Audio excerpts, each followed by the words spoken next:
Assalamualaikum warahmatullahi wabarakatuh. Alhamdulillah wassalatu wassalamu ala habibina wa syafiina Rasulillah wa ala alihi wa sahbihi wa man walah wattaba'a hudah wa ba'd. Allahumma akhrijna min dhulumatil waham wa akrimna bi nuril fahm waftah alaina bi ma'rifatil ilm wa sahhil akhlaqana bil hilm waj'alna mimman yastami'una al-qawl fayattabi'una ahsanah. Subhanaka la ilma lana illa ma 'allamtana innaka antal alimul hakim wa la hawla wa la quwwata illa billahil aliyyil azim. Allahumma 'allimna ma yanfa'una wa zidna ilma wa ba'd.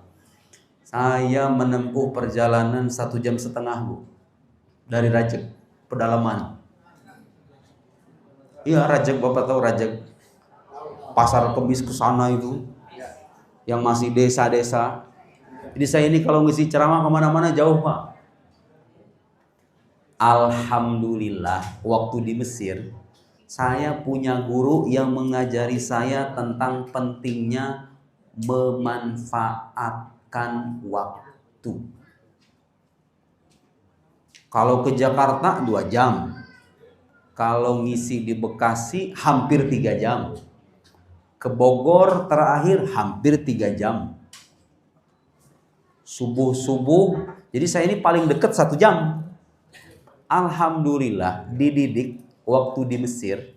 Saya punya guru, subhanallah, sekarang usianya 64 tahun mungkin ya. Usia bapak lah, rata-rata begitu. Kalau sholat taraweh waktu saya di Mesir, itu dari mulai jam 8:30, Isyanya itu sekitar jam 8.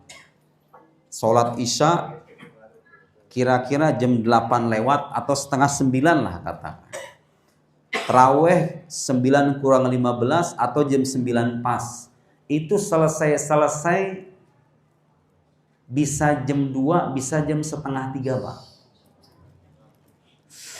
Ngeri kalau ngeliat ibadahnya. Paling cepat jam 1. Kalau hari-hari biasa jam 1 malam. Kalau 10 terakhir Ramadan itu selesainya 15 menit sebelum azan subuh. Baru selesai. Dan saya menyaksikan dengan mata kepala sendiri. Kita yang muda-muda yang di belakang itu kan nunggu imam baca surat dulu baru kita takbir, kan begitu.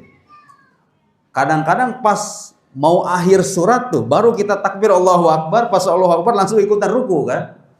Beliau itu dari awal sampai akhir gak ada istirahat. Jedanya itu hanya sekitar 10 menitan ngaji. Waktu itu ngaji kitab hadis 10 menit, 15 menit selesai, langsung start lagi sholat tarawih.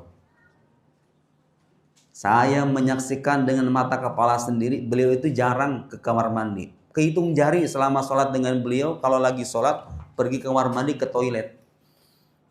Ya gitu aja terus sampai jam 2:30. Dan Bapak Ibu tahu, setelah beliau selesai sholat tarawih, kita dikasih waktu sahur 15 menit kan, makanlah kita bareng-bareng itu di musola itu, di masjid itu.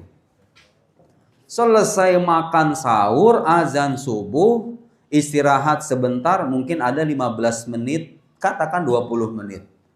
Azan subuh, sholat subuh, suratnya panjang lagi, Pak. Allahu Akbar. Terus selesai subuh itu bukannya tidur. Saya dididik oleh beliau, subhanallah, sampai sekarang, Pak. Tidur pagi itu bagi saya itu hal yang sulit. Kan bagi anak-anak muda zaman sekarang tidur pagi itu enak. Bapak Ibu sendiri ngerasa kayaknya kalau Ramadan habis subuh tidur itu kan enak ya, Pak ya. Subhanallah, saya pernah ngerasain juga. Cuma setelah dididik oleh beliau, setelah saya tahu waktu pagi itu waktu yang sangat diberkahi. Karena Nabi pernah berdoa, Allahumma barik li ummati fi bukuriha. Ya Allah, berkahi umatku di waktu pagi mereka. Bapak Ibu kalau jualan pagi-pagi, nasihat guru saya, kalau jualan pagi-pagi, kalau bisa buka warung di pagi hari. Gak ada yang datang gak apa-apa katanya. Yang penting dapat doanya Nabi SAW. Gak datang, gak ada yang beli, gak apa-apa. Yang penting dapat doanya Nabi. Dan doa Nabi gak mungkin ditolak sama Allah. Hidup kita akan diberkahi.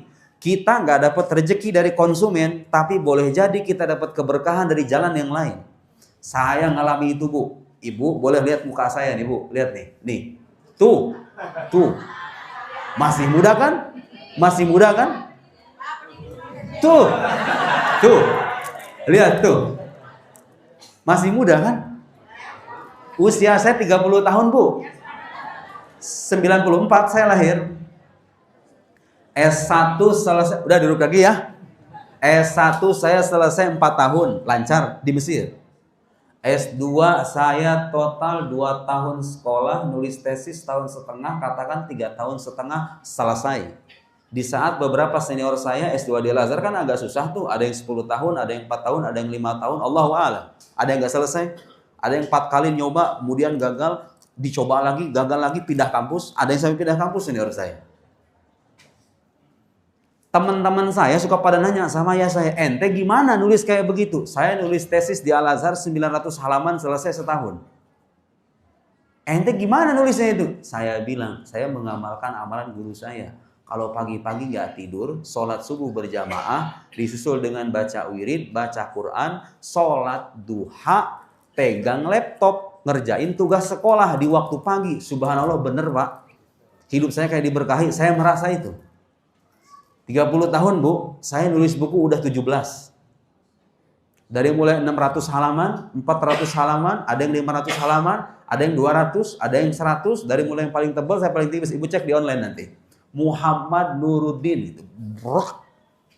Buku-buku itu. Itu orang suka pada nanya sama saya, gimana caranya Ustadz begitu? Jawabannya itu Pak.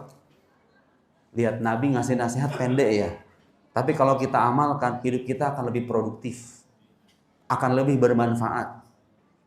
Saya berkacalah sama ulama-ulama dulu. Pantesan kata saya, ulama-ulama dulu itu kalau ngarang kitab, Imam Tobari, Jami'ul Bayan, 23 jilid. Fakhruddin Ar-Razi, kitab Mafatihul Ghaib, 32 jilid. Dia punya kitab lain, Nihayatul Uqul, 4 jilid. Punya Al-Matalib Al-Aliyas, 9 jilid. Ibnu Hajar punya Fathul Bari, 16 jilid. Allahu Akbar. Itu kitab-kitab ulama. Kalau dikumpulkan musola ini nih, tafsir aja.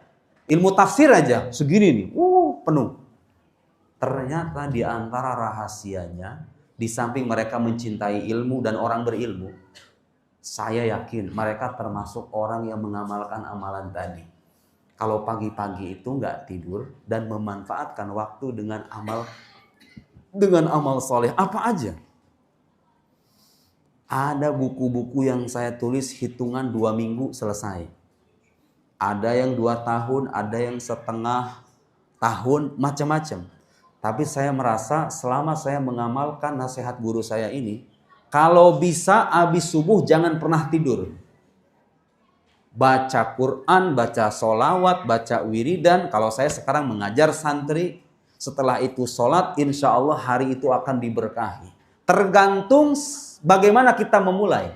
Kalau kita memulai dengan yang bermanfaat, insya Allah hari-hari itu akan bermanfaat. Kalau dimulai dengan tidur, subuhnya jadi jam 9, dijamak dengan sholat duha, subuhnya jadi duha. Kan ada yang kayak gitu ya. Malam-malam, anak-anak ibu kayak gitu. Kadang-kadang sekarang main Mobile Legend sampai jam 3, sampai jam 4. Tahu-tahu subuhnya jam 10. Mending kalau subuh itu juga. Sarapan lupa, sholat lupa. Yang dipegang HP doang. Ya gimana Bu? Kita mau berharap apa sama generasi kayak begitu?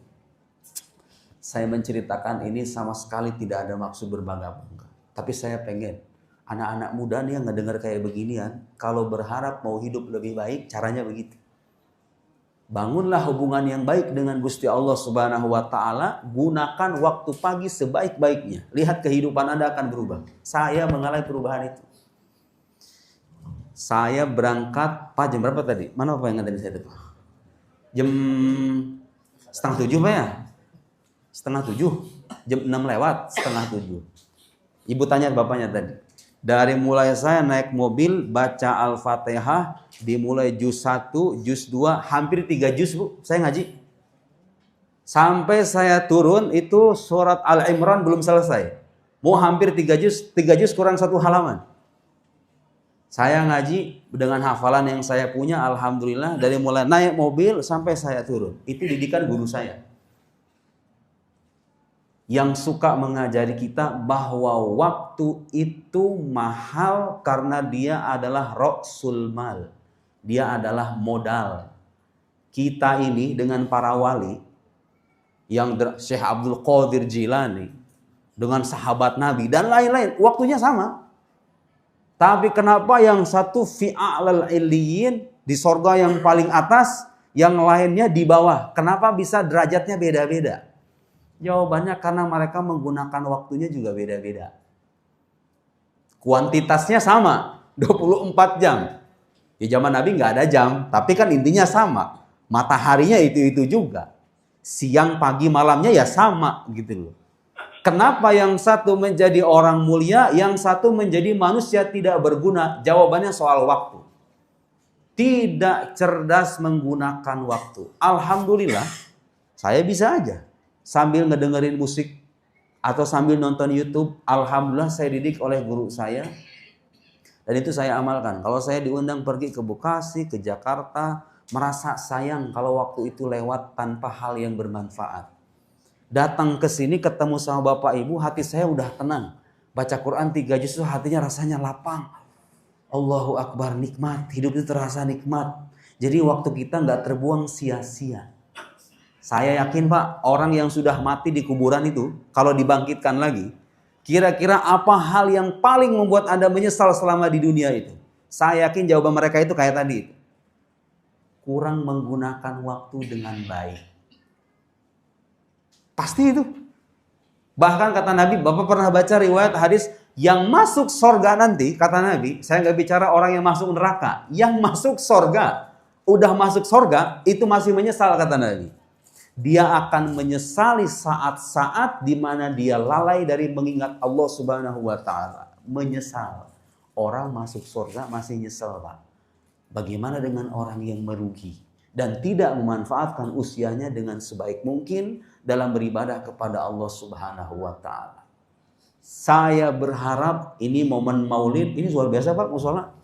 Saya baru kali ini diundang ke musola benar, tapi rame. Biasanya masjid-masjid kan, kadang masjidnya gede, jemaahnya cuma berapa baris gitu. Ada itu satu masjid, saya nggak sebutin nama daerahnya lah, takut dibully orang. Di daerah tertentu lah. Saya datang ke sana, datang melihat ada bis berjejer. Saya nanya sama yang antar saya, Pak, itu mau menghadiri pengajian saya, kata saya. Orang berjejer bis kayak gitu. Oh bukan Ustadz, mereka mau rekreasi. Masjidnya itu tempat orang selfie begini, bukan mau ibadah, selfie aja begini. Saya masuk ngisi pengajian, yang hadir cuma 3 baris doang. Masjidnya mewah semewah-mewahnya, Bu. Ya Allah, itu saya baru kali itu saya ngeliat masjid semewah itu. Udah kayak lantainya itu udah kayak dikasih marmer. Atap-atapnya itu bersih sebersih-bersihnya. Emang masjid buat rekreasi kali ya. Terus luarnya itu lampunya indah. Pokoknya udahlah, kalau dilihat dari atap, dilihat dari depan, bagus itu masjid. Yang hadir ke dalam majelis 3 baris pun nggak penuh. Ini musola, masya Allah, meskipun nggak begitu lebar, tapi kayaknya pada semangat jemaahnya. Itu sebelah kanan juga ibu-ibu ya, sebelah kiri juga ya, masya Allah. Oh bapak-bapak, anak-anak mudanya mana ini? Nggak ada ini, anak-anak mudanya. Oh panitia. Kita doakan mudah-mudahan musola ini menjadi musola yang diberkahi oleh Allah Subhanahu wa Ta'ala. Malam hari ini kita semua berkumpul dan perkumpulan ini hakul yakin. Kalau kita niatkan untuk memeriahkan kelahiran Nabi Muhammad sallallahu alaihi wasallam, insya Allah Allah akan melimpahkan keberkahan untuk kita semua. Amin. Ada 2 macam ibadah Bapak Ibu sekalian. Mari kita simak ini baik-baik karena ini sangat penting.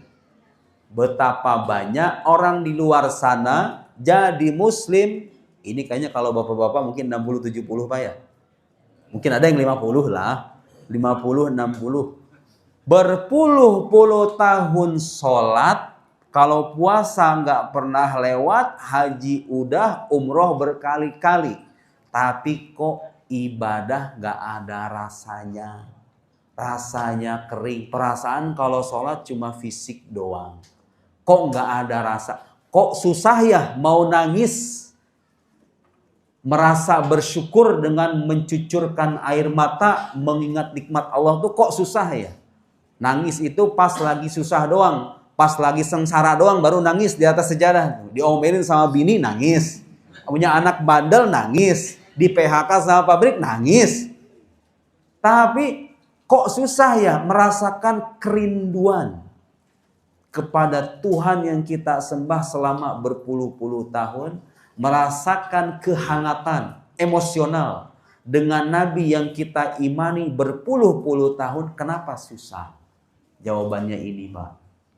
Ternyata selama ini kita beribadah dan fokus perhatian kita terpaku pada ibadah fisik saja. Ada ibadah fisik, sholat, puasa, haji itu udah jelas ibadah fisik itu. Tapi ibadah yang tidak kalah penting dan yang tidak kalah mahal. Saya ulangi. Yang tidak kalah penting sekaligus nilainya sangat mahal. Bukan di mata kita, di mata Allah Subhanahu wa ta'ala. Itu ibadah qalbiyah. Ibadah hati. Ibadah hati, ibadah yang tujuannya adalah membeningkan hati, menyelimuti hati dengan rasa cinta kepada Allah Subhanahu wa ta'ala dan Rasulnya yang mulia Nabi Muhammad sallallahu alaihi wasallam. Coba ibu tanya sama ibu di rumah, anak ibu ngomong-ngomong itu yang sudah besar, mungkin ada yang SMA, ada yang SMP. Ibu jujur deh, di rumah pernah enggak, atau berapa kali, bukan pernah atau enggak, pernah mungkin pernah, berapa kali ibu mengajari anak ibu tentang sirah Nabi Muhammad sallallahu alaihi wasallam? Berapa kali mengajari dan menampilkan sejarah hidup Nabi Muhammad supaya anak-anak cinta sama nabinya? Berapa kali? Wadul. Saya orang Sunda loh, Bu. Di sini orang Sunda nggak sih, Pak? Sunda ya? Jarang, Bu. Jangankan ibu yang di rumah, sekolah-sekolah juga sekarang mah jarang. Tanya deh sama anak sekolahan di luar, pelajaran agamanya berapa kali dalam satu minggu? Digabung-gabung nggak kan? Pelajaran itu digabung-gabung, akidah, akhlak katanya. Padahal akidah mah beda dengan akhlak. Ya kan? Fikih digabungin tuh jadi satu. Semakin sedikit kesempatan generasi kita melihat contoh dari kehidupan Nabi kita yang mulia, maka semakin susah kita mendidik mereka. Soalnya nggak punya pedoman, hatinya kering. Bapak kalau punya benih bagus, tanahnya tandus, kira-kira tumbuh buah apa kagak itu?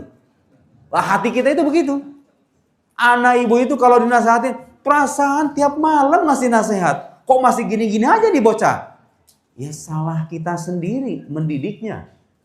Itu ibarat anak udah tandus tanahnya, mau dikasih benih kayak apapun gak bakal berbuah. Sejak awal cara mendidiknya udah salah. Hati kita ini punya kebutuhan, jasad kita juga punya kebutuhan. Saya haus, saya minum. Kebutuhan jasad. Saya lapar, saya makan. Itu kebutuhan jasad saya. Pernah nggak Bapak Ibu nanya, kalau hati saya lapar, saya ngapain? Padahal ini juga sama, merasakan kelaparan. Kalau hati ini nggak dipenuhi, dia juga akan merasakan kelaparan. Dia meronta-ronta, dia menangis, menjerit. Akibatnya apa? Banyak orang frustasi, Pak. Banyak orang depresi, banyak orang mengeluh, banyak orang protes sama keadilan Tuhannya. Perasaan saya udah sholat, kenapa Tuhan takdirkan saya kok begini? Kok saya sengsara amat sih hidup? Kok hidup gini-gini aja? Perasaan sholat nggak sholat, penghasilan gitu-gitu aja. Nggak naik-naik tuh jabatan saya. Ngapain saya sholat kalau begitu? Kan? Karena yang kurang selama ini adalah pendidikan rohani itu. Bapak Ibu kalau nanya apa pentingnya ngadain acara begini, jawabannya ya itu tadi. Inilah salah satu cara kita menunaikan ibadah hati itu. Kita tidak hanya dituntut mengikuti Nabi Muhammad sallallahu alaihi wasallam, mengamalkan sunnahnya, Tapi yang tidak kalah penting, gimana caranya ini hati yang nggak bisa kita lihat ini bisa terukir di dalamnya nama Allah Subhanahu wa Ta'ala dan Muhammad Sallallahu Alaihi Wasallam. Itu Pak, nama Gusti Allah dan nama Nabi kalau udah tertanam di hati anak-anak ibu, di hati anak-anak bapak, di hati kita semuanya, itu ibarat cahaya yang nggak akan bisa dikalahkan oleh kegelapan. Mau nggak punya anak soleh? Begitu kuncinya. Ya begitu kuncinya Bu. Selimuti hatinya dengan cahaya. Kalau cahaya sudah tertanam, sudah menyinari relung jiwanya, susah dia bermaksiat itu. Kan kemaksiatan ibarat kegelapan. Kalau hati sudah diselimuti cahaya, mau berbuat baik mudah, mau berbuat maksiat itu susah. Makanya para aulia, tadi saya bercerita guru saya. Ibu nggak usah heran ada orang ibadah kayak gitu. Soalnya zaman sekarang banyak anak-anak muda kalau main game juga kayak gitu. Betul nggak? Lupa waktu kan? Coba anak ibu kalau lagi main Mobile Legends itu. Atau main PUBG atau apa. Saya tahu namanya doang Pak. Nggak pernah cobain, terus terang aja. Lihat dah itu. Kelakuan anak-anak kita itu. Apa yang mereka lakukan ketika bermain game itu? Lupa makan, lupa minum, lupa waktu. Lupa sholat, lupa segala-galanya. Bahkan ada yang sampai kecanduan. Parah. Sebagaimana hal yang negatif bisa memberikan kecanduan, hal yang positif juga sama bisa memberikan kecanduan. Ada orang yang kecanduannya itu sholat. Dia merasa candu dengan sholat. Saya terus terang aja Pak, saya orang biasa, tapi saya kadang-kadang kalau ngeliat diri saya, dibandingkan dengan ulama-ulama kayak gitu, kayaknya jauh banget ya.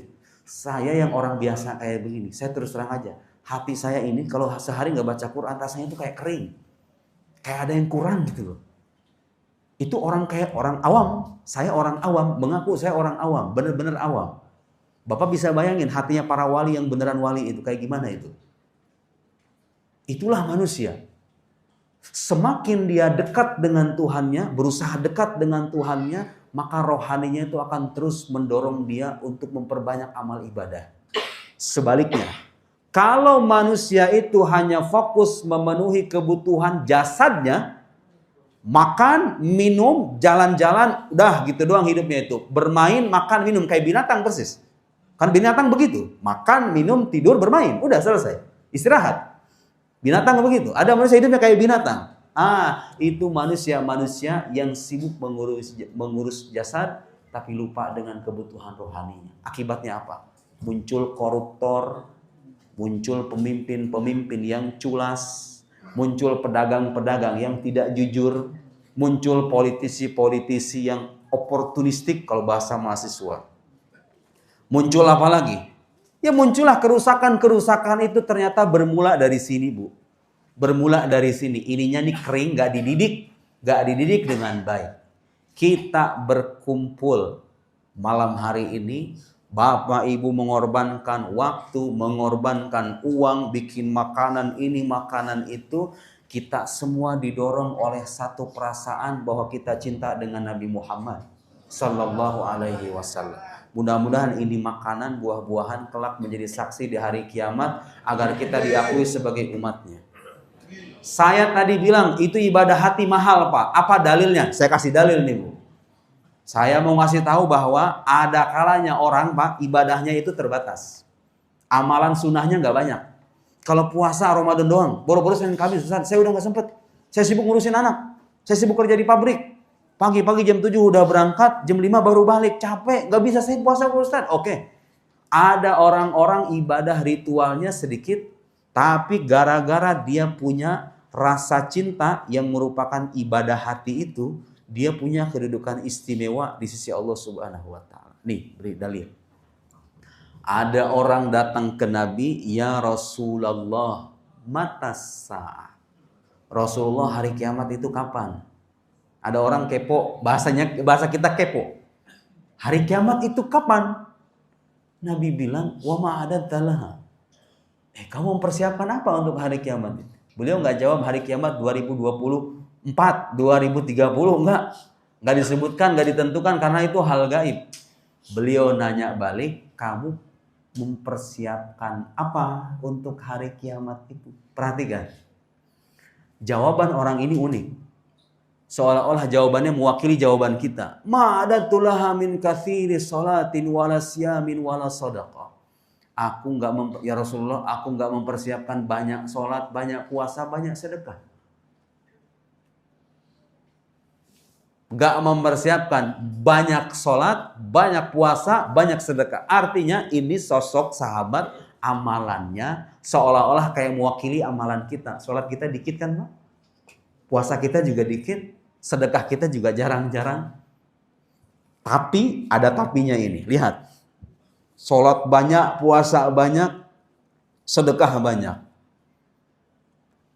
Itu biasanya kalau ada orang kayak gitu, kita langsung berkesimpulan, wow, ahli calon ahli sorga ini. Padahal belum tentu, Pak. Hatinya kayak gimana kita kan nggak pernah tahu. Ada orang sedikit sholat, nih sedikit sholat bukan berarti nggak sholat ya. Anak-anak muda nih jangan sampai jadiin dalil nih. Oh kalau gitu gak usah sholat lah. Gak usah sholat, gak usah puasa ya kalau gitu. Oh enggak. Sholat wajib tetap ditunaikan harus. Nggak ada tawar-menawar. Sholat wajib, puasa Ramadan. Tapi nggak banyak sholat sunnah gitu maksudnya. Kayak kita persis begini. Mau tahajud dia susah, mau duha juga udah sibuk. Kan begitu. Mau baca Quran kadang-kadang selembar dua lembar doang. Nah, illa annani uhibbullaha wa rasulah. Tapi aku ini cinta sama Allah dan Rasulnya. Jadi modal orang ini di hadapan Nabi gak mempersembahkan banyak sholat, banyak puasa, banyak sedekah. Dia cuma satu modal, dia punya rasa cinta yang jujur dalam hatinya. Dan cinta ini gak bisa dibuat-buat, Pak. Terus terang aja. Cinta ini gak bisa dibuat-buat. Dia kayak tertanam begitu aja. Perasaan hati ini gak bisa dibohongi. Orang ini punya rasa cinta yang mendalam kepada Allah dan Rasulnya. Jawaban Nabi apa? Anta ma'aman ahbabta. Kamu nanti akan dikumpulkan dengan orang yang kamu cintai itu. Berarti ini orang nanti di alam akhirat makomnya bersama Nabi Muhammad Sallallahu Alaihi Wasallam. Ada nggak, saya mau nanya, ada nggak makom lebih tinggi di alam surga selain makomnya Nabi Muhammad? Ada atau enggak? Nggak ada, nggak ada. Siapa lagi? Mau nyebut nama siapa? Pastinya sorga tertinggi itu hanya akan ditempati oleh manusia terbaik yang pernah Allah ciptakan.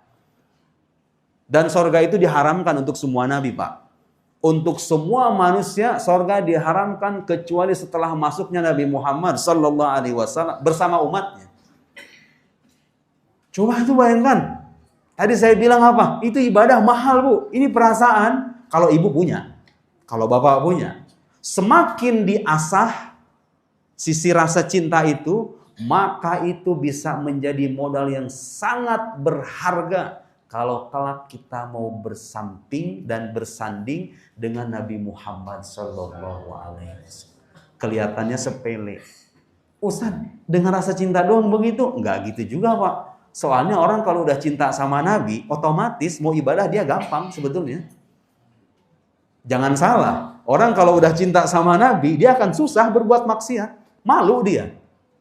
Merasa malu. Ada rasa malu pasti dalam hatinya kalau dia ingin mencuri. Kalau dia ingin maling. Kalau dia ingin koruptor. Saya bisa jamin, Pak. Orang-orang yang kerjaannya kayak gitu itu orang-orang yang tipis imannya. Benar gak omongan saya? Orang-orang yang korupsi, maling, dan semacam. Itu rata orang tipis iman itu. Gak punya rasa malu, ya kan? Gaji udah ratusan juta. Fasilitas negara udah mewah semewah-mewahnya, masih maling duit rakyat. Itu tanda manusia nggak punya malu, imannya tipis. Karena kalau kita sadar bahwa amalan kita diperlihatkan kepada Nabi Muhammad Sallallahu Alaihi Wasallam, hayati khairun lakum wa mamati khairun lakum, tu'radu alayya a'malukum. Hidupku itu baik untuk kalian, matiku itu baik untuk kalian, kata Nabi. Tu'radu alayya amaluku. Amalan kalian itu diperlihatkan kepadaku. Kita lagi beginian ini, kalau merujuk hadis yang tadi, Nabi itu tahu, Pak. Nabi itu tahu. Makanya kita dalam tradisi Maulid suka ada mahalul qiyam kan, ya Nabi salam. Karena Nabi Muhammad itu tahu. Semua amalan umatnya diperlihatkan kepada beliau, kepada ruhnya, bukan kepada jasadnya. Kepada ruhnya, bukan kepada jasadnya. Diperlihatkan kepada Nabi, kata Nabi apa? Fama ra'aitu min khairin hamidullah. Yang aku lihat baik, aku memuji Allah. Alhamdulillah umatku masih ada yang sholat.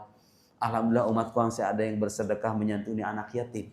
Alhamdulillah umatku masih ada yang menyantuni janda-janda yang terlantar oleh suaminya. Alhamdulillah beliau memuji Allah kalau melihat kebaikan. Terus kalau melihat yang maksiat, melihat anak-anak muda yang kerjaannya kayak gitu tuh.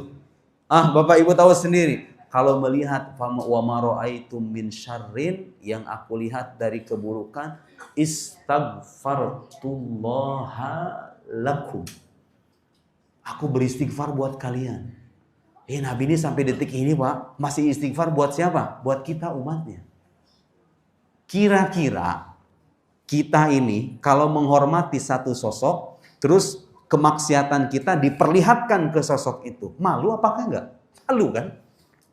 Berarti kalau kita nggak punya perasaan itu, iman kita masih jauh dari kata ideal.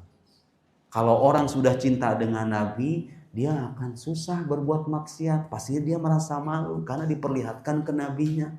Kalau dia berbuat baik, pasti dia akan bersemangat karena dia pengen dilihat oleh Nabinya, kelak berjumpa dengannya. Begitu. Jadi nggak sepele itu perasaan cinta itu, karena dia menjadi akar, menjadi asas yang mempengaruhi tindakan dan perilaku seseorang. Ini saya ngomong begini, ngomong-ngomong kalau Nabi Muhammad bilang beristighfar buat umatnya, koruptor jangan sampai dengar ya. Karena kalau koruptor dengar dia akan senang kan, oh tenang dong kalau gitu korupsi. Kan nabinya istighfar buat kita. Oh nggak begitu saudara. Dosa itu ada dua macam. Ada dosa yang menyangkut hubungan vertikal kita dengan Allah Subhanahu wa Ta'ala, sholat misalnya. Kan itu dosa dengan hubungan hablum minallah, Pak. Hubungan kita dengan Allah. Sholat itu bagaimanapun ditinggalkan, dia wajib diqodho. Tapi kalau kita tobat, insya Allah pasti diterima sama Allah. Nah, prinsip hubungan Allah dengan kita itu adalah toleransi. Allah itu maha pemaaf, maha mengampuni. Kayaknya kita baca istighfar doang juga Allah udah mengampuni itu. Kalau dosanya sesama, kalau dosanya kepada Allah Subhanahu wa Ta'ala saja. Saya mau nanya sekarang, korupsi dosa apa itu?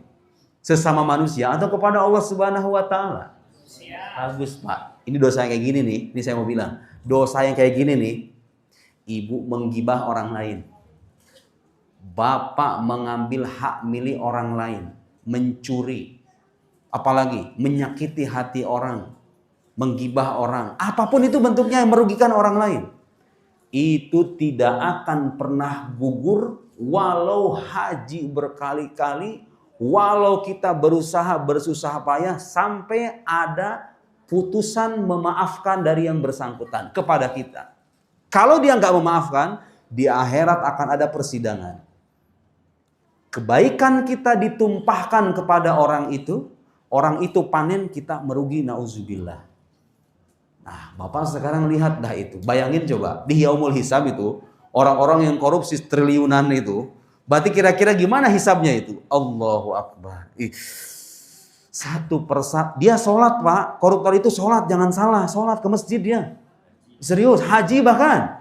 Haji, sholat, ngaji Quran, hadir di majlis ta'lim, mengundang ustadz. Tapi jangan lupa, dosa dia ngambil duit milik orang lain itu gak akan tuntas kecuali setelah hak itu ditunaikan. Semakin banyak duit yang dia ambil, semakin banyak kebaikan kelak, kebaikan dia yang tercurahkan kepada orang lain. Diambil pahala sholatnya, diambil pahala sedekahnya, diambil pahala puasanya, diambil pahala hajinya, diambil ini, diambil itu. Habis ludes. Gara-gara apa itu? Gara-gara dosa sesama anak cucu Adam. Akun-akun media sosial yang kerjaannya menggibah tanpa ada kepentingan. Gibah nggak selamanya diharamkan ya Pak.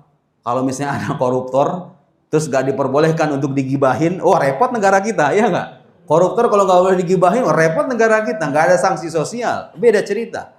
Kalau saya melapor ke polisi, Pak polisi, saya mengalami ini, mengalami itu. Ibu misalnya di KDRT sama suami, terus ibu melapor. Ya mau nggak mau itu harus menyampaikan kejadian sebagaimana adanya, bukan termasuk mengumbar aib kan? Itu ada kepentingan.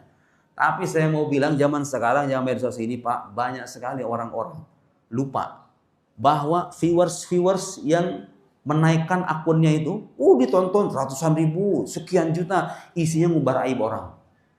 Masalah keluarga diumbar di podcast, ada nggak Bu? Nah, kebayang itu orang kayak gitu. Sekarang mah kadang-kadang mohon maaf ya Bu, pengajian pun kadang-kadang ibu-ibunya, perempuan-perempuannya itu curhat masalah rumah tangga ke ustadznya di depan umum. Itu bukan curhat namanya, ngubar aib suami namanya, iya nggak? Ada itu Bu. Saya ngelihat tuh barang potongan. Astagfirullahaladzim, kata saya, pengajian kok jadi kayak gini. Orang curhat masalah rumah tangganya depan umum. Lah Anda menjelek-jelekan suami Anda, itu namanya, itu ngubar aib namanya. Banyak cara yang lebih terhormat ketimbang curhat depan muka orang lain. Mengumbar aib, hati-hati tuh. Sehari mengumbar aib satu orang aja. Di total 1 tahun 365 orang, 2 tahun berapa? Sekian ribu orang dia gibah. Hati-hati, nanti ada hari, pokoknya gak bakal lewat itu. Gak akan lewat. Saya dulu difitnah di medsos, biarin aja. Kata saya panen nanti di akhirat. Masing-masing orang yang duduk saya begini, motong video saya, kemudian saya dibilang begini, begono sampai detik ini. Saya panen di akhirat nanti. Dia menggibah saya. Setiap akun, kadang yang viewersnya itu sampai puluhan ribu, sampai ratusan ribu. Memfitnah saya tuh, saya dituduh Syiah dulu pernah Pak. Saya 9 tahun di Al-Azhar, yang mazhabnya Asy'ari Maturidi Ahlus Sunnah wal Jamaah Tulen itu, saya dituduh Syiah.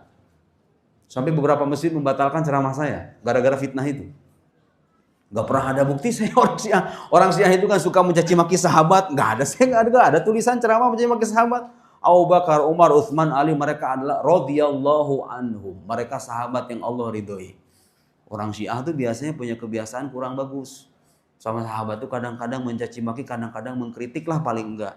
Saya nggak pernah bikin tulisan apalagi ceramah. Hati saya bergetar mengkritik atau mencaci maki Abu Bakar. Nauzubillah. Saya nggak pernah itu. Ya tapi begitu, zaman sekarang gitu. Orang itu lebih suka sekolah 9 tahun dibantah sama potongan-potongan video gitu. Astagfirullahaladzim, kita capek-capek belajar begitu, nyebar kemana-mana itu. Enggak saya balas, biarin aja. Paling saya klarifikasi, saya ini seorang muslim sunni, sekolah tahu di Al-Azhar bertahun-tahun, tesis saya tentang mazhab Ahlus Sunnah, di mana-mana saya menulis buku tentang ajaran Ahlus Sunnah wal Jamaah, masih dituduh Syiah sampai sekarang. Karena saya tahu dunia ini semuanya kelak akan selesai dan hari pengadilan akan datang di hari mendatang. Akan ada masa semua yang terzolimi akan mengambil haknya. Semua yang berlaku zalim akan diberikan balasan yang setimpal. Hati-hati itu. Orang kalau cinta sama nabinya, mustahil Pak melakukan kayak begitu tuh. Malu dia. Mau ngomong apa di hadapan Rasulullah nanti kalau kerjaan itu menggibah sesama muslim, menjelek-jelekan sama muslim. Gak malu ya? Menjelek-jelekan sama muslim. Nabi pernah bilang Pak, muslim itu lebih terhormat di sisi Allah ketimbang Ka'bah.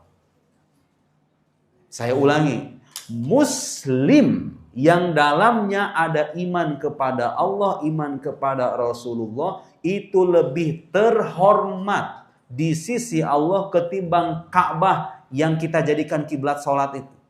Itu Ka'bah kalau dilempari kotoran, dilempari batuan, kita marah kan Pak? Iya, dikotori aja Ka'bah itu. Muslim sedunia saya kira marah itu ya. Sekarang muslim yang hidup di hadapan kita, bapak ibu itu semuanya, kita ini di mata Allah lebih terhormat ketimbang Ka'bah. Coba itu kalau orang Islam belajar agamanya dengan baik. Gak akan dia punya celah untuk menjelek-jelekan sama muslim, menghina, mencaci maki kayak begitu. Gak punya akhlak. Momen maulid ini penting Bapak Ibu sekalian untuk memperlihatkan inilah ajaran Islam yang diajarkan oleh Nabi kita Muhammad sallallahu alaihi wasallam. Al-muslim man salimal muslimuna min lisanihi wa yadihi. Ngasih nasihat singkat begitu ya. Tapi kalau disyarah itu panjang lebar, Pak. Lihat Nabi bilang apa? Muslim sejati itu adalah orang yang orang muslim lain merasa aman dari lisan dan tangannya. Dosa paling banyak itu Pak dari situ emang, terus terang aja, betul nggak? Tangan, lisan. Kalau sekarang tanpa handphone, handphone juga kan sebetulnya itu ada tangannya di sana, betul nggak? Kalau orang itu betul-betul paham agamanya, serius menjalankan agamanya, mau jadi muslim yang sejati, kata Nabi apa? Cobalah orang lain itu gimana caranya supaya merasa aman dari lisan dan tangan kita.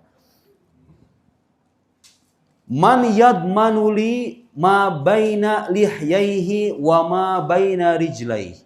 Kata Nabi, siapa yang mau menjamin untukku di antara kedua dagunya dan di antara kedua kakinya. Maksudnya mohon maaf, kemaluan dan lisan. Adman lahul jannah. Aku akan menjamin baginya sorga. Digaransi Pak, Ibu, digaransi. Bisa menjaga lisan, bisa menjaga kemaluan. Tambahan itu. Tadi kan lisan dan tangan, sekarang kemaluan. Bisa menjaga lisan, bisa menjaga tangan, bisa menjaga kemaluan. Nabi menggaransi adman lahul jannah. Digaransi masuk surga itu. Masuk surga itu gampang sebetulnya. Asalkan kita mau istiqomah aja. Gimana katanya kuncinya? Ya tentu menunaikan sholat, puasa, Ramadan. Udah gak usah diperdebatkan itu. Menjaga lisan, menjaga kemaluan, menjaga tangan. Jaminannya surga. Betapa Nabi itu pengen kita masuk surga dikasih kunci-kunci yang gampang itu kayak begitu tuh. Apa sih susahnya? Coba tahan sedikit itu handphone, taruh. Berhentilah itu menyebarkan aib-aib orang itu. Selesai. Jaga lisan, jaga tangan, jaga kemaluan. Kan sebetulnya gampang-gampang aja Pak. Kalau orang imannya jujur mah sebetulnya. Nggak ada yang sulit itu dengan itu. Lagi-lagi ini soal hati yang kotor Pak. Kalau orang berkata-kata kasar berarti hatinya juga kayak begitu. Karena yang keluar dari mulut, yang keluar dari tindakan itu tergantung isinya kayak apa. Betul nggak Pak? Kalau isinya bening, biasanya perilakunya juga bening, bersih. Tapi kalau ininya kotor, nggak ada rasa cinta, nggak ada iman yang tulus dan jujur, biasanya kotor juga kelakuannya. Ya begitu.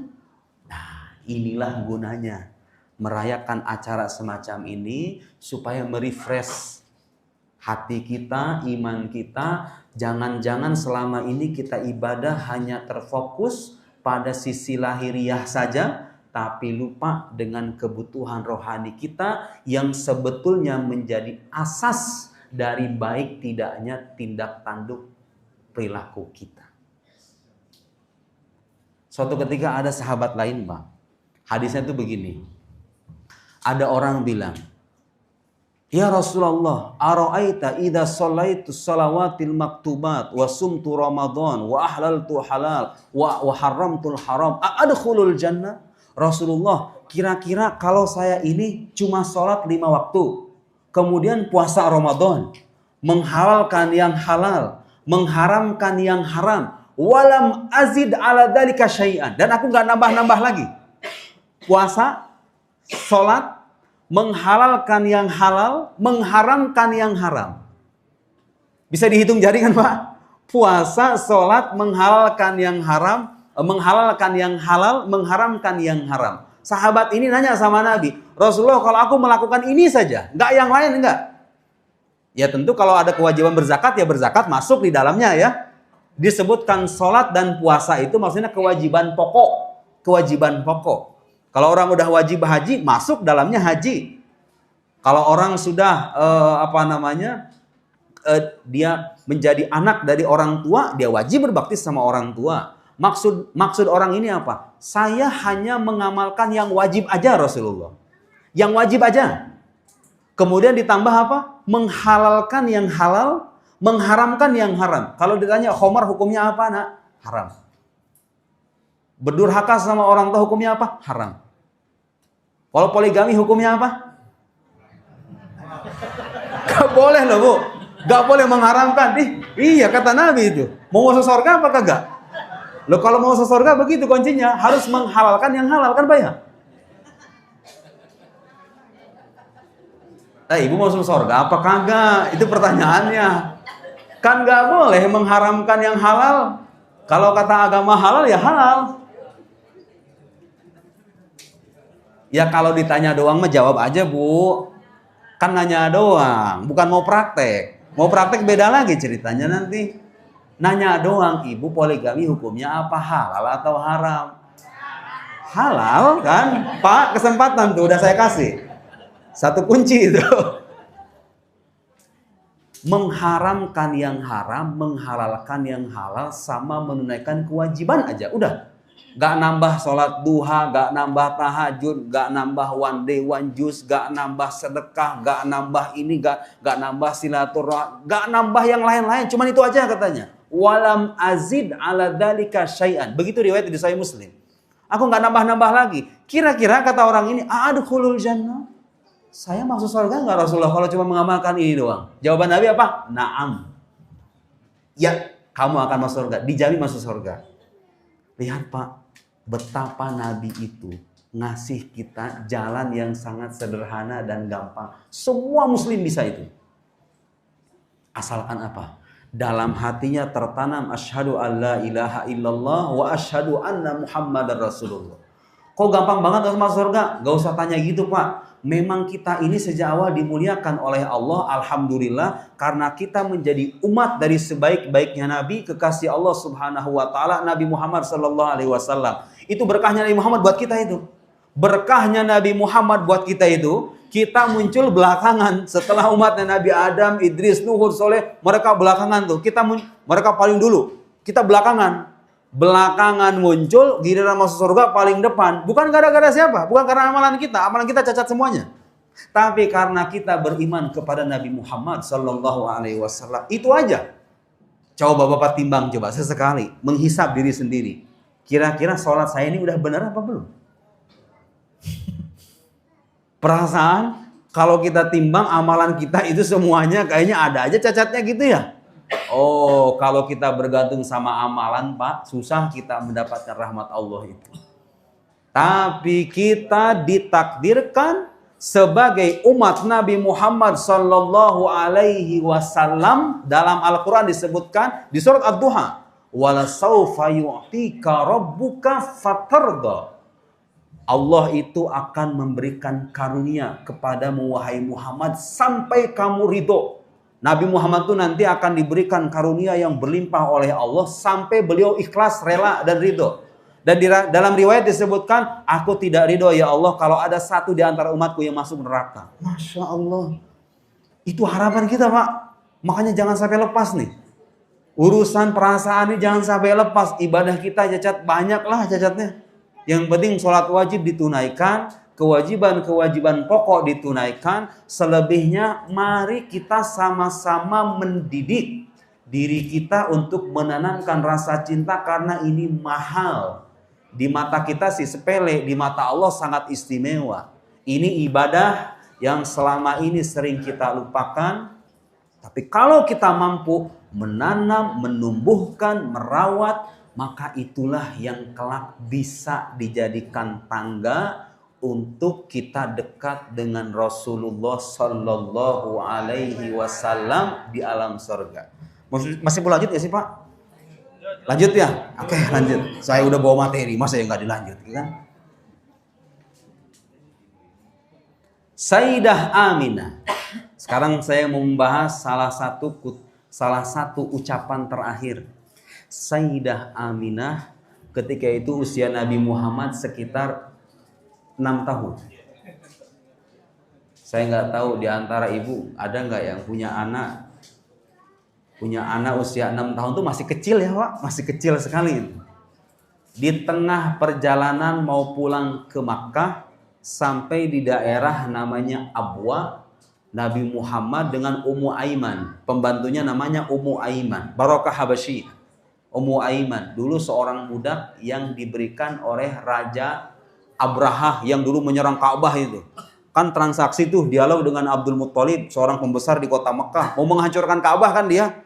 Nah, salah satu diplomasinya itu dia ngasih budak ke Abdul Muttalib ini seorang perempuan namanya Ummu Aiman.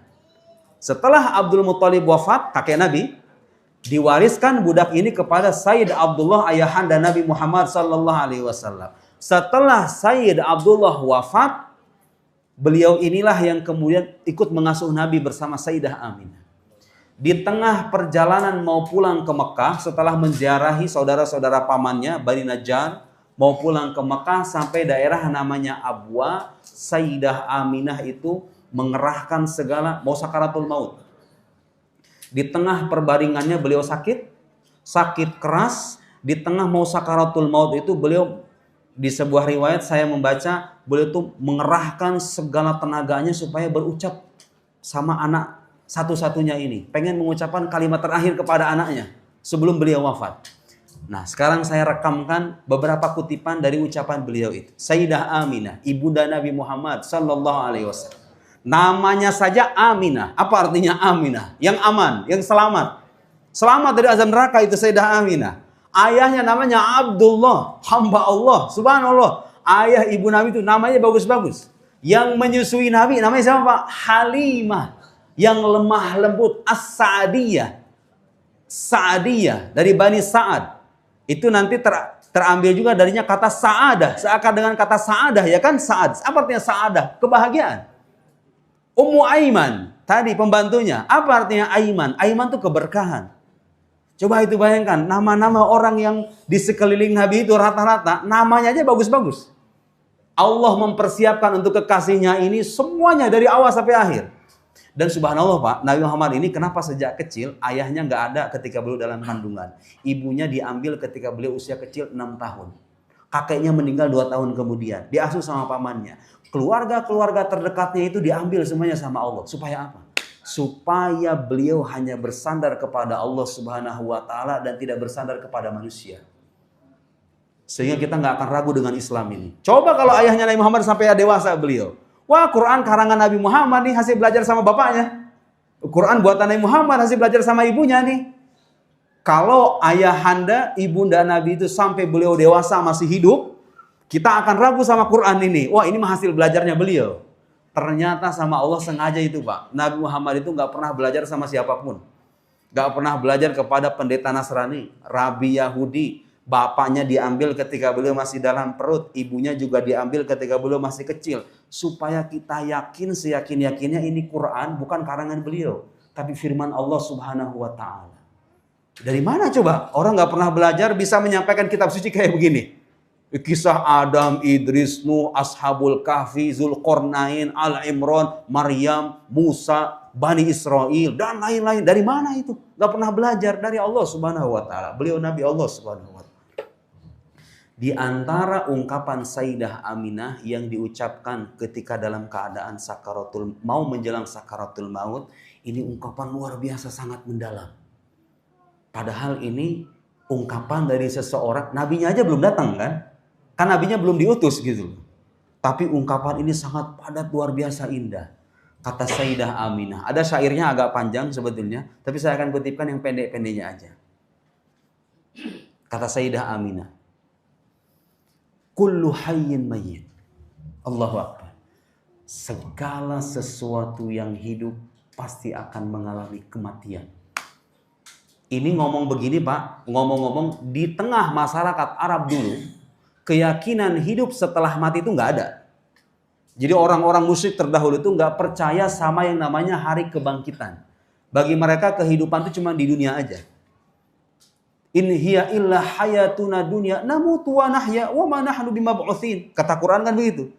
Ungkapan orang-orang musyrik itu, kehidupan kita ini di dunia aja. Kita nggak akan dibangkitkan. Sayyidah Aminah meskipun belum menerima Quran, belum menerima sabda Nabi sallallahu alaihi wasallam, nabinya masih kecil. Beliau sudah mengungkapkan ungkapan yang senafas dengan Al-Qur'an. Sesuai dengan Al-Qur'an kan? Kullu nafsin dha'iqatul maut. Setiap jiwa akan merasakan kematian. Beliau mengucap apa? Kullu hayyin mayyit. Bapak Ibu, orang kalau sadar bahwa dia pasti akan mati, saya yakin sebetulnya. Kalau orang sadarnya sadar beneran tapi ya, dia pasti akan terdorong untuk beramal soleh. Betul nggak Pak? Kalau dia sadar. Dan sadarnya sadar beneran gitu. Bahwa saya akan mati, otomatis itu dorongan. Ada dorongan dari dalam. Saya harus mempersiapkan bekal. Bekalnya amal soleh. Dia akan terdorong untuk memperbanyak amal soleh. Lihat Pak. Ungkapan terlihat sepele ya. Tapi sebetulnya kalau kita resapi dengan baik, kalau orang itu sadar bahwa dia akan mati, dia akan meninggalkan dunia ini. Nggak akan dia korupsi. Nggak akan dia maling, menzolimi orang, hak milik orang lain. Saya mati. Setiap yang hidup akan mengalami kematian. Wa kullu jadidin bal. Segala sesuatu yang baru itu pasti akan musnah, akan usang, akan lapuk. Seringkali orang terlalaikan dengan hal-hal baru dalam hidupnya Pak, betul nggak? punya bini baru biasanya tuh. Suka lalai, ya bener kan Bu? Kenyataan ya, banyak laki-laki jadi gila. Maksudnya gila dalam arti menyeleweng hidupnya gara-gara dapat perempuan baru. Ternyata disitulah justru ujian hidupnya. Yang dulunya seorang saudagar kaya raya, karirnya bagus, kawin lagi, langsung anjlok biasanya itu. Ya Bu ya, bener ya? Iya, saya nyaksiin langsung. Ada kisah-kisah kayak gitu. Orang kaya raya Pak, saya nyaksiin orang kaya raya, mobilnya BMW, kawin lagi, melarat semelarat-melaratnya itu. Semangat ibu-ibu. Tapi bener kan? Bener. Wa kullu jadidin bal. Segala sesuatu yang baru itu pasti usang. Ujung-ujungnya lapuk, habis. Bu, ibu sekarang 50. Suami ibu dapat perawan 30 tahun. Tua-tua juga kan ujung-ujungnya kan? Iya. Nah bener Sayyidah Aminah bilang. Kullu jadidin bal. Semua yang baru itu akan lapuk pada akhirnya. Ini orang kalau sadar beginian, udah satu bini aja cukup lah. Kan ntar juga lapuk pada akhirnya. Ngapain nambah beban hidup doang. Punya bini banyak itu nambah beban hidup doang Pak, benar serius. Saya punya satu aja kadang-kadang masih banyak kealpaan saya. Apalagi punya istri banyak. Yang nawarin mah ada, saya sebetulnya nawarin ada. Gak pernah saya terima, gak sama saya gubris. Pernah saya ceramah ke sebuah kota, bisik-bisik ustadznya. Ustadznya saya bisik-bisik ke saya. Pak Ustadz, tahu kan Ustadz ini nih? Oh tahu saya, Ustadz terkenal. Percaya nggak? Beliau punya bini di sini satu. Sengaja kita cariin bini baru supaya dia sering kesini katanya. Oh begitu ya kata saya. Strateginya begitu. Biar kita sering-sering ke kota itu dicariin bini Pak. Ustadz mau nggak katanya begitu? Enggak saya Pak, nggak kuat saya. Satu bini aja saya udah nggak kuat. Ya memang yang sunnah Nabi begitu Pak. Sunnah Nabi itu Bu, satu istri Bu.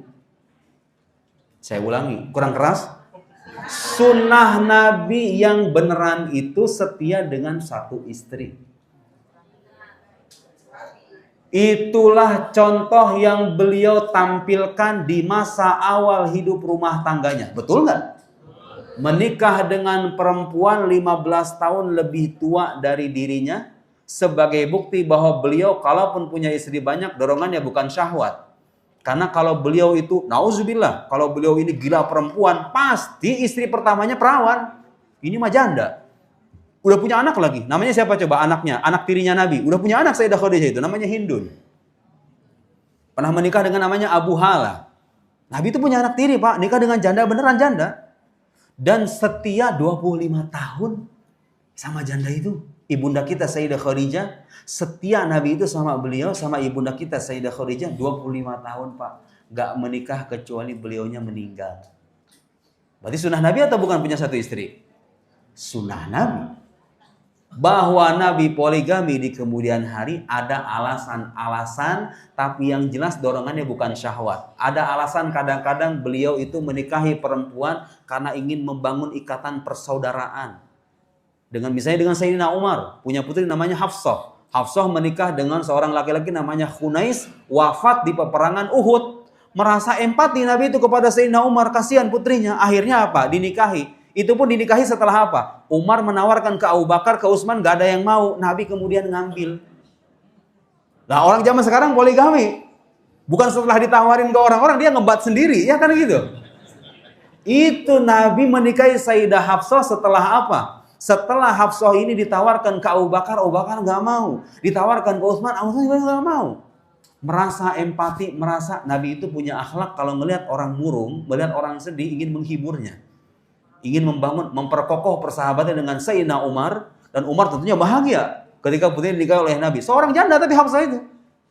Sebelum menikah dengan Sayyidah Aisyah, gak banyak orang tahu. Nabi menikah dengan seorang janda loh Bu. Namanya siapa? Saudah binti Zam'ah. Saudah binti Zam'ah. Seorang janda itu. Coba ibu cek, sekarang ada Google sekarang. Istri-istri Nabi itu semuanya janda. Kecuali Sayyidah Aisyah. Iya kan? Nah sebagai bukti bahwa beliau kalaupun menikah dengan banyak istri, motifnya bukan dorongan syahwat, tapi kemaslahatan dakwah Islam. Ada sekarang poligami niatannya begitu? Bagus nih. Itu yang saya mau. Udah cerdas ibu-ibu kan? Bisa jawab. Nah, kalau ada bilang poligami sunnah Nabi, tar dulu. Poligami yang kayak gimana yang sunnah Nabi itu? Nah, kayak gitu. Satu istri dia masih bisa menjadi ibu, masih bisa menjadi ibu rumah tangga, melayani bapak dengan baik, anaknya dididik dengan baik. Ya sesekali main TikTok dia juga perlu hiburan kok.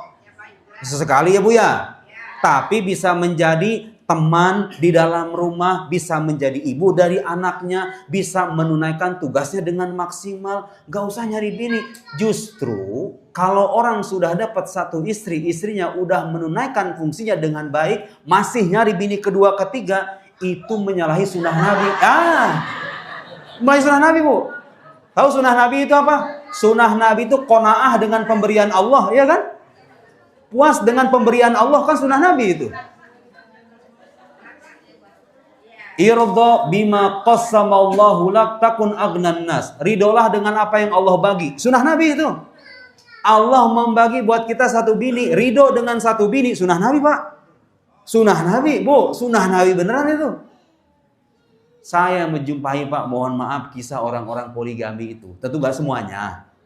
Tapi banyak kisah rumah tangganya berantakan. Anak benci sama bapak gara-gara kawin lagi. Sengketa gede-gedean di dalamnya itu. Gara-gara apa? Nafsunya diturutin. Kan? Bohong dulu. Itu penyakit. Bohong sunnah Nabi bukan Bu? Bohong. Bohong sunnah Nabi atau bukan?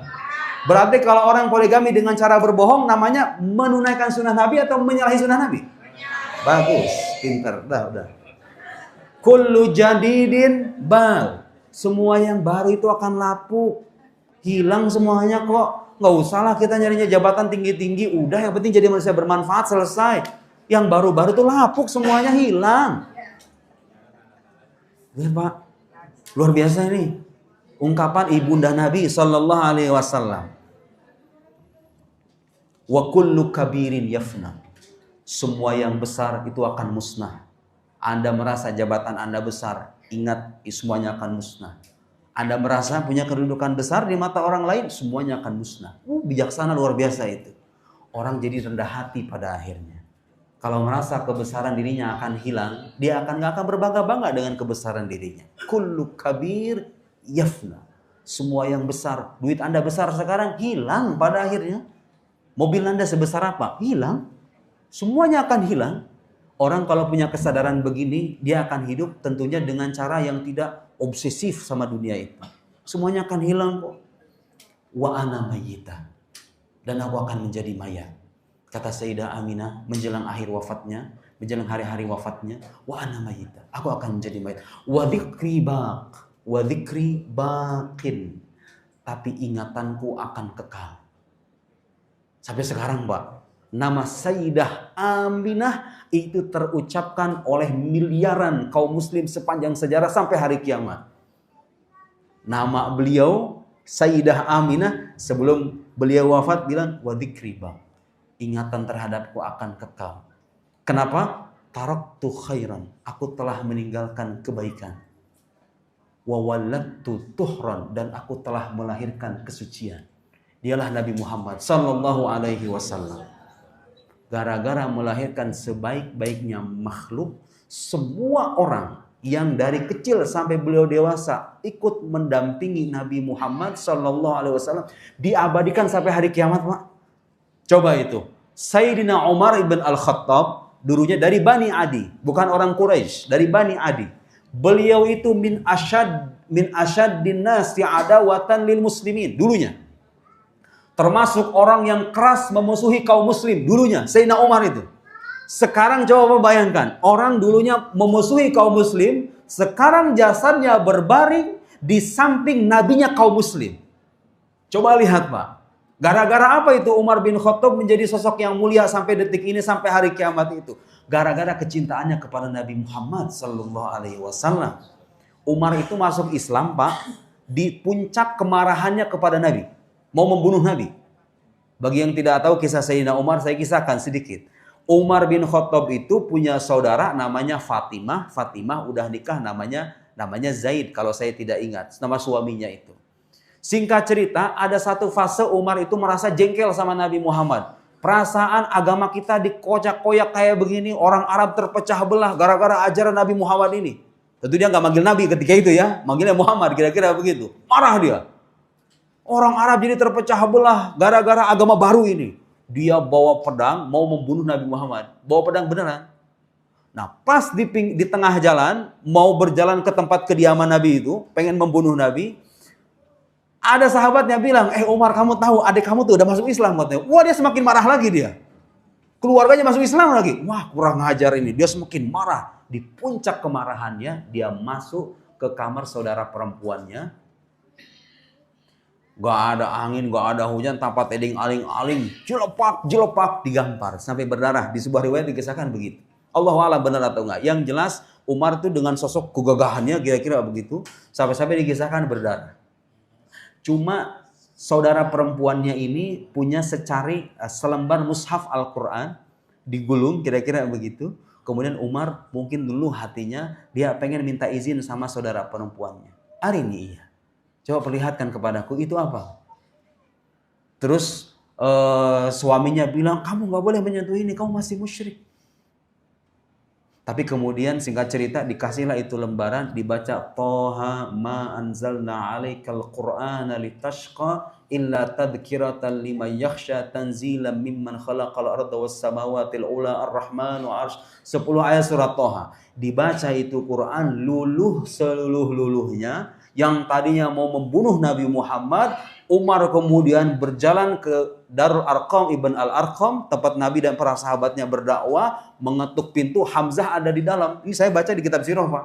Hamzah ada di dalam. Hamzah tahu kan bagaimana kebencian Umar sama Nabi? Dia nggak tahu kalau Umar masuk Islam. Pas datang Hamzah, dibuka pintu, langsung cekek begini nih sama Hamzah. Hamzah kan kok gagah juga. Hamzah bin Abdul Muttalib, paman Nabi itu sosok yang gagah perkasa. Julukannya Asadullah, singanya Allah. Dia kalau tarung di medan perang nggak akan bisa kalah kalau duel 1 lawan 1. Hamzah itu wafatnya oleh seorang budak namanya Wahsy. Wahsy itu ahli penombak. Jadi Hamzah ini tewasnya bukan duel, Pak. Kalau duel nggak akan bisa mengalahkan, saking gagahnya itu. Dia tewas ditombak sama seorang budak namanya Wahsy. Wahsy inilah yang kemudian ketika masuk Islam, Nabi itu sampai memalingkan wajahnya. Karena ingat dulu perbuatannya ketika membunuh Hamzah, sosok yang beliau cintai itu. Tapi Wahsy ini di kemudian hari, di peperangan Harbur Riddah, di masa Abu Bakar As-Siddiq, memerangi orang-orang murtad, Wahsy yang membunuh Musailamah Al-Kadzab, nabi palsu. Kata Wahsy apa? Qataltu khairan nas Hamzah ibn Abdul Muttalib. Aku telah membunuh sebaik-baiknya manusia Hamzah bin Abdul Muttalib. Wa qataltu syarran nas Musailamah Al-Kadzab. Dan sekarang aku membunuh seburuk-buruknya manusia Musailamah Al-Kadzab. Dibunuh. Selesai sudah, tuntas dosanya. Muslim, jadi Muslim kemudian hari. Wahsy itu. Umar bin Khattab ketika dicekik sama Hamzah, dia tidak bisa berespon, tidak bisa bereaksi karena hatinya sudah luluh. Datang ke Nabi di puncak kemarahannya bilang asyhadu alla ilaha illallah wa asyhadu anna Muhammadar Rasulullah. Ikut perang Badar, ikut perang ini, dan di masa beliaulah kekhilafahan Islam itu menyebar luas. Sekarang menjadi manusia terbaik setelah Abu Bakar As-Siddiq berbaring jasanya dengan Rasulullah sallallahu alaihi wasallam. Gara-gara apa? Gara-gara al-iman binubuwati Muhammad sallallahu alaihi wasallam. Beriman kepada kenabian Nabi Muhammad dan menolong agamanya. Jadi Bapak Ibu sekalian, rasa cinta, rasa iman yang tertanam dalam hati kita itu jangan dipandang sepele. Itulah modal terakhir yang kita punya. Kalau amal soleh kita sedikit, minimal kita bisa meningkatkan perasaan cinta kepada Allah, perasaan cinta kepada Nabi Muhammad sallallahu alaihi wasallam, dan kita berharap pada malam hari ini Allah mengampuni semua dosa-dosa kita, mempertebal keimanan kita, memperdalam rasa cinta kita kepada Nabi Muhammad sallallahu alaihi wasallam.